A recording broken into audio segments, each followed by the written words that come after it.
Wrap the yarn around your index finger. Hold it with your little finger. Wrap the yarn tail around your two fingers. It looks like the letter X.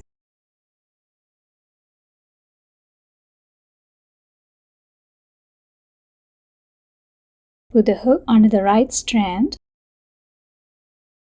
Grab the left one. Twist it. This is the loop.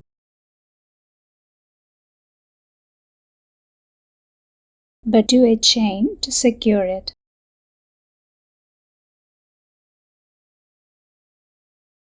Now I'll show you how to do stitches into the ring.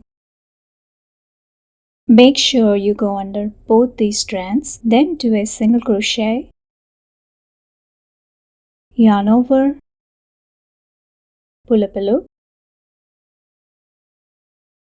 yarn over, pull through 2 loops. Do 5 more single crochets.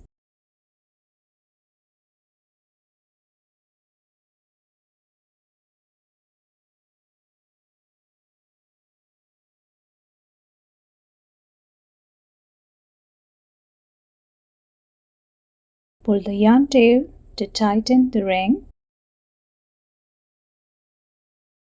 Insert the hook into the first single crochet to join.